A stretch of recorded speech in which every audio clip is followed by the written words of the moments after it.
요한이 전한 거룩한 복음입니다. 주님 영광 받으소서. 그때 예수님께서 제자들에게 말씀하셨다. 내가 진실로 진실로 너희에게 말한다. 밀알 하나가 땅에 떨어져 죽지 않으면 한 알 그대로 남고 죽으면 많은 열매를 맺는다.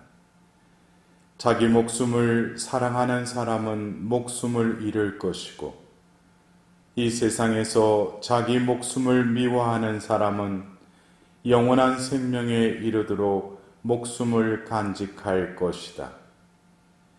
누구든지 나를 섬기려면 나를 따라야 한다. 내가 있는 곳에 나를 섬기는 사람도 함께 있을 것이다. 누구든지 나를 섬기면 아버지께서 그를 존중해 주실 것이다. 주님의 말씀입니다. 그리스도님 참여합니다.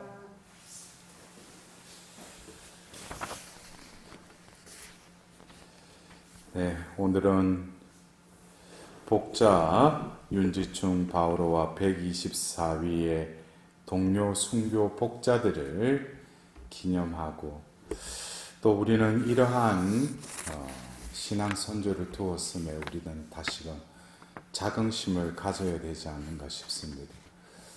여러분들도 알다시피 우리가 보통 가톨릭 교회에서 성인품이나 복자품을 할 때는 그 바티칸 그 로마 그 광장에서 이렇게 시상식과 시복식을 이렇게 하는데 우리 한국은 어떻게 된 건지 유례 없는 우리 한국에 또 교황님들이 오셔서 성요한 바오로 2세 교황과 또 지금 현 교황님이신 그 프란치스코 교황님께서 또 우리 신앙의 선조들을 시성과 시복을 시키셨습니다. 어쩌면 하느님께서도 어떤 의도가 있으시고 또 예비가 있었기 때문에 유례 없이 교황님께서 그 바티칸을 떠나서 이곳에 오셔서 또 이렇게 그런 시성과 시복을 하셨지만 지금 우리나라가 어쩌면 전 세계 유례 없는 또 이렇게 분단의 그런 아픔 속에 있습니다. 어쩌면 하나님의 그 자비를 드러내기 위해서 또 이 땅을 또 택하시고 어쩌면 그 신앙의 그 극치인 증거에 두말라에 없는 명백한 어떤 증거가 바로 이 순교가 아닌가 싶습니다. 오늘 우리는 이 기념일에 일독서의 그 엘아자르의 그 마카베오 시대의 그 인물에 대해서 우리는 들었습니다. 그리고 오늘 예수님의 이 말씀을 듣고 또 오늘 그 일독서 후에 시편 34편의 말씀을 또 우리가 하답송으로 바쳤습니다. 우리가 시편 34편 2절에서 나 언제나 주님을 찬미하리니 내 입에 늘 찬양이 있으리라. 왜 이 시편 저자는 언제나 주님을 찬미하고 내 입에는 늘 찬양이 있다고 그랬어요? 결국 그것은 하나님과의 그 살아있는 관계, 하나님께서 나와 함께 하실 뿐만 아니라 이 시편 저자가 고백하듯이 늘 하나님께서는 모든 공경에서 구원해 주실 뿐만 아니라 늘 우리에게 당신께서 많이 베풀 수 있는 그 은총을 맛봤기 때문에 그래서 이 시편 저자가 주님이 얼마나 좋으신지 너희는 맛보고 깨달아라 그랬어요. 여러분들 어떠십니까? 주님이 얼마나 좋으신지 맛보았습니까? 맛이 어떻던가요? 얼마나 자신이 이렇게 복받쳤으면, 하나님의 은총에 얼마나 감사하면은 주님이 얼마나 좋으신지 너희는 맛보고 깨달아라 그래요. 깨달아라.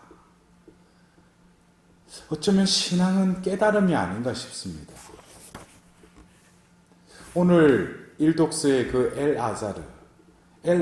아자르는 히브리 말로 하면 하느님, 아자르, 도와주셨다. 그래서 아자르라는 그 이름은 바로 합치면은 바로 하나님이 도와주셨다.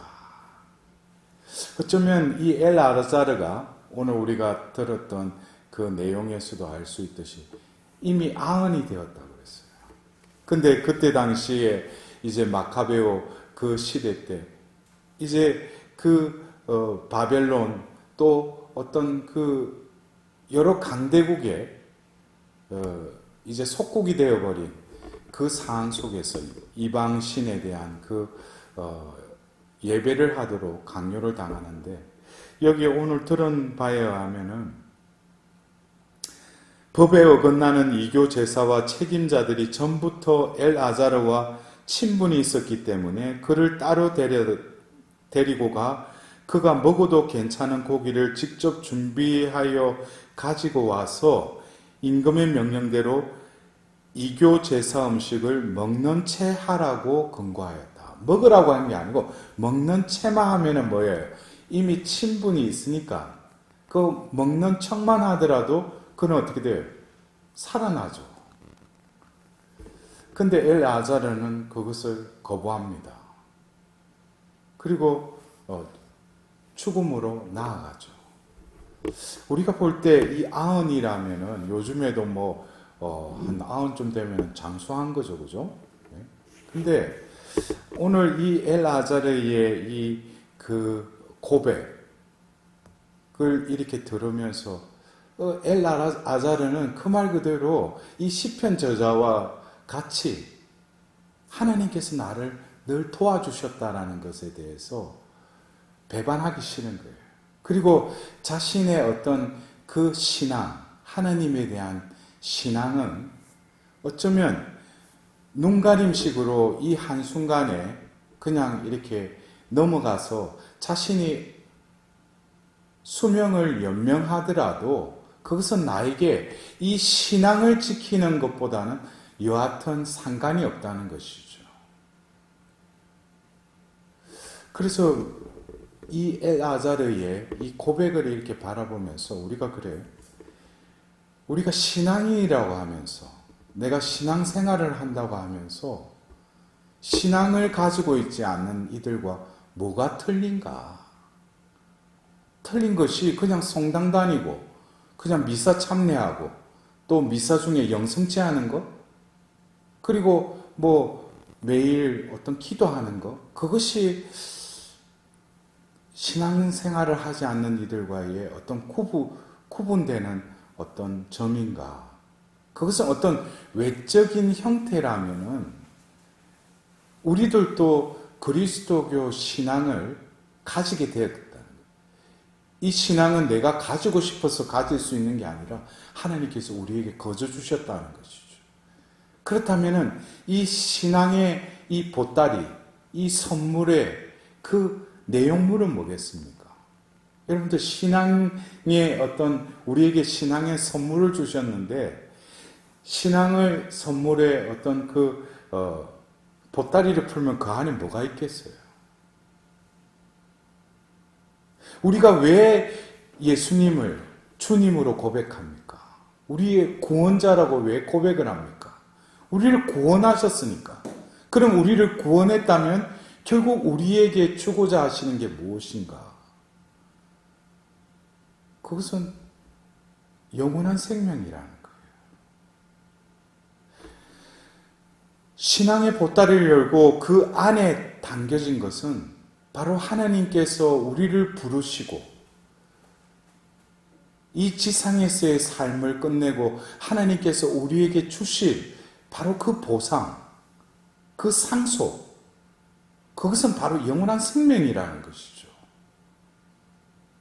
그래서 내가 신앙생활하는 그 본질이자 이 목적이 영원한 생명에 분명하게 방향 지어져 있고, 또 그리고 내가 삶의 순간순간에 어떤 분별을 하고 선택을 하고 그것을 살아가는 그 근거가 바로 영원한 생명에 기반되어 있지 않는다면 어떤 표현에서 신앙생활은 그냥 맨 땅에서 수영하는 것이죠. 오늘 우리는 이 복음의 말씀에 그 계속 똑같은 단어가 되풀이 되죠. 이 목숨이라는 단어예요. 목숨.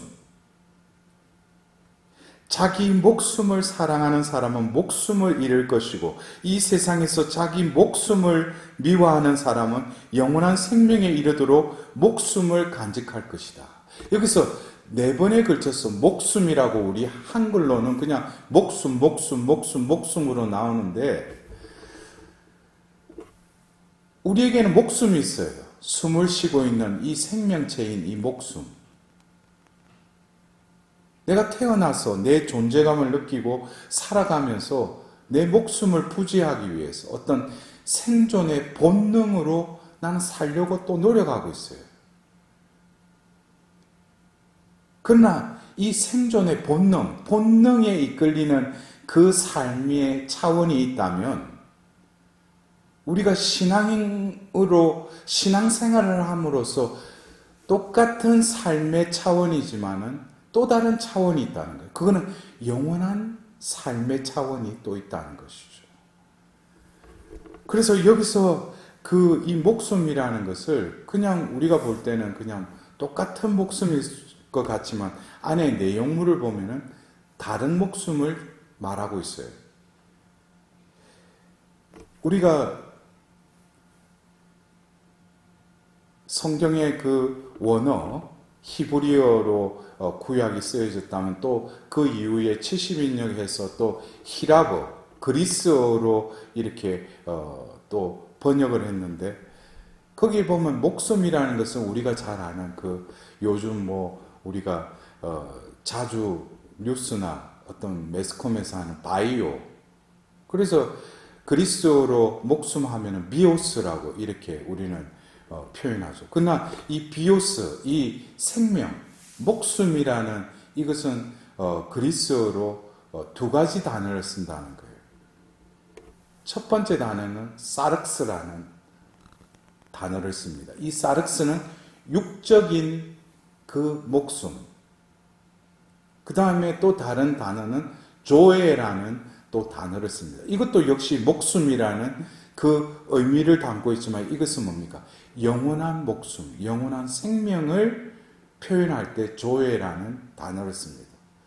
그래서 이 비오스라는 이 목숨, 생명이라는 것에 대해서 사륵스의 의미가 있고 조에라는 의미가 있는데, 결국 우리가 예수님이 바로 우리의 죄를 기워갖기 위해서 당신이 죽으셨고, 결국 그 죽으심은 우리에게 부활을 통해서 우리에게 영원한 생명을 우리에게 주셨다는 거예요.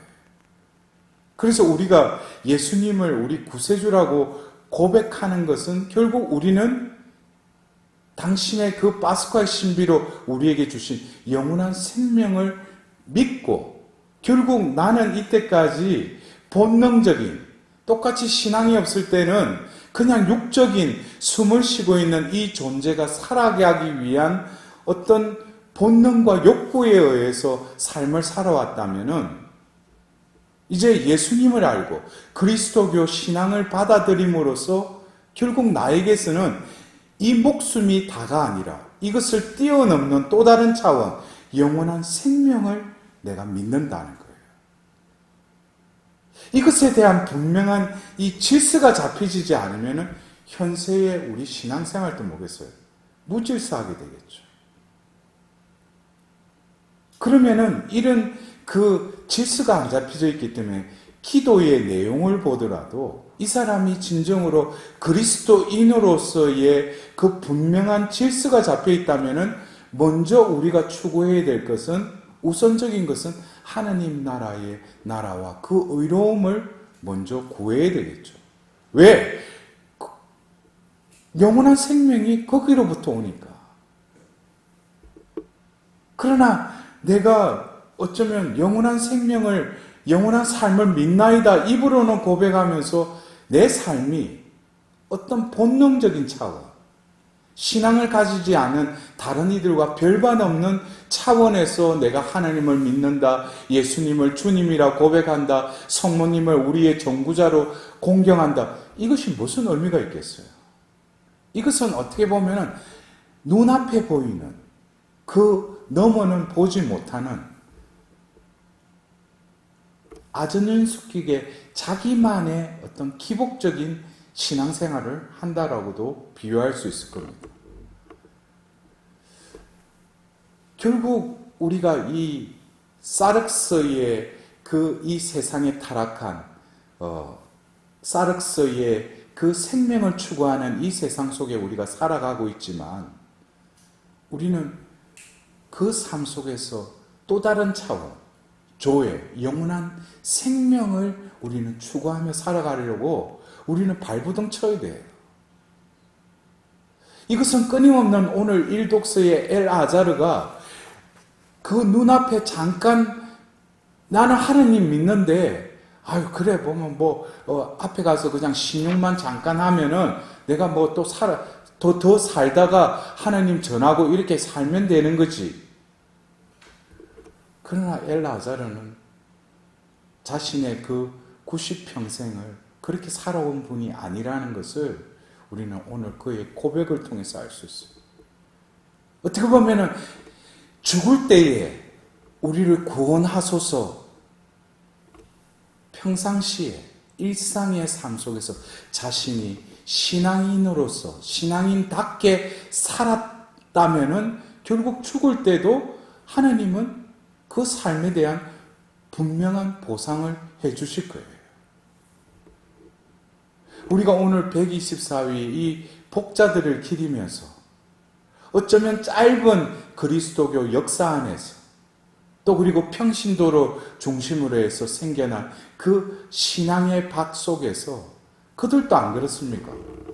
끌려가가지고 너 예수 믿느냐? 그러면 안 믿는다. 한마디만 하면 살 수 있어요. 그리고 자기가 더 살면서 남들에게 이 천주교에 대해서 알릴 수도 있어요.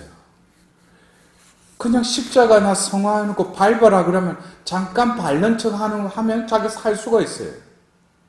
근데 왜 그들은 거기서 예수를 배반하지 않고 왜 그 십자가를 밟지 않고 왜 신앙을 거부하지 않고 신앙을 받아들일 수밖에 없었던가? 어쩌면 우리가 신앙이라는 것이 오래 내가 신앙생활 했다고 해서 그 사람이 신앙생활 충실히 하신 분들도 계시겠지만 어떤 연륜이 중요한 것이 아니라 중요한 것은 뭐예요? 깨닫고 그 깨달음의 삶을 얼마만큼 내가 살아가는가? 어쩌면 내가 평생을 내가 잘못 살았어요. 그러나 깨닫고 그 깨달음의 삶을 내가 그 이후에는 내가 그렇게 살도록 노력했다면 하느님은 회개한 영혼을 받아들이시죠. 그래서 우리가 어쩌면 오늘 이 순교자들을 바라보면서 내가 왜 이 주님 어전 앞에 왜 나와 있는가? 또 주님께 나는 어떤 청을 드리고 있는가? 오늘 일독스의 엘아자르처럼 하나님께서 도와주셨다. 하나님은 내가 늘 어디에 있든지 어떤 공경 속에 있든지 늘 나를 도와주시죠. 왜 그래요? 오늘 시편 저자가 그래. 행복하여라 그분께 몸을 숨기는 사람. 내 몸을 구해달라고 하는 것이 아니라 이 사람이 왜 매 순간 주님의 보호 아래 주님의 도우심을 받느냐 하면 그분께 온전히 숨어든 자, 그분 안에 머무르는 자, 그분의 소유가 된 자로 살아가기 때문에 어떠한 역경과 시련 속에서도 내가 그것을 맞닥뜨리고 내가 이겨낼 주체가 아니라 바로 나를 품고 계시는 주님께서 몸소 방패가 되어주시고 그 불화살을 막아주실 뿐만 아니라 그 역경을 이겨내 주시는 그 장본인도 주님이시라는 거예요. 어쩌면 우리가 오늘 어쩌면 이 순교의 신비, 어떻게 그 죽음 앞에서 그 신앙을 지키기 위해서 그렇게 담대함이 어떻게 그렇게 나왔을까? 어떻게 보면 그 사람이 그 죽음을 맞아들인 것 같지만 이미 그 순간에 어떻게 했어요? 평상시에 영원한 생명, 영원한 삶을 꿈꾸고 그것을 하나님께서는 하나님만은 나에게 주실 것이라는 그 희망으로 그리고 그 사랑의 삶을 살았던 이들은 그러한 상황 속에서도 주님이 그를 온전히 보호하고 계시다는 거예요. 그리고 자신의 힘으로 자신의 용기로 내가 예수 그리스도를 믿는다 하는 것이 아니라 바로 그들 안에 계신 그 하나님의 영이 그들을 정언하게끔 용기를 주시는 것이죠. 이 모든 것이 하나님이 하신 것이죠. 그렇다면 그 순교자들은 뭡니까? 온전히 하나님께 자신의 몸을 봉헌한 자들, 주님 안에 숨은 자들이기 때문에 이 순교의 월계관을 쓸 수 있었던 것입니다. 이제 5월, 이제 성모성월, 또 이제 우리는 이 전례 시기로 바로 대림 시기로부터 해서 부활 시기가 끝나고 두 번째 연중 시기를 우리는 또 살아가고 있습니다. 어쩌면 1년의 반이 대림 시기로부터 부활 시기에 이르는 이것이 결국 하나님께서 우리에게 주고자 하시는 것은 바로 부활 신앙이죠. 영원한 생명을 어떻게 보면 1년의 이 반에 걸친 이 전례 시기를 통해서 우리에게 다시금 확인시켜 주시고 이제 우리가 그리스도 왕 대축일에서 마지막 주관까지 우리는 다시금 부활 신앙을 가지고 또 부활에 대한 우리의 희망을 가지고 우리는 이 연중 시기를 살아가야 할 것입니다. 오늘도 우리는 자랑스러운 우리 이 복자들을 생각하면서 내가 현실에 내가 살려고 아웅다웅하고 아동바동치기보다는 한 알의 미달이 썩으면 죽으면 많은 열매를 맺는다. 그래서 어떤 때는 내가 속한 가정 또 여러 공동체에서 누구의 탓을 돌리기 쉽지만 결국 내가 죽으려고 하는 이 죽음은 결국 이 죽음을 통해서 또 다른 하나님의 그 부활이 그 공동체에 이루어진다면 남에게 손가락질하기보다는 나 자신이 하나님 안에서 온전히 수본자로서 나 자신을 죽이는 것을 선택할 수 있는 은총을 구하면서 오늘도 그 124위 그 복자들의 정구를 청하면서 나도 이 죄인도 영원한 삶의 대열에 들어갈 수 있도록 하나님의 자비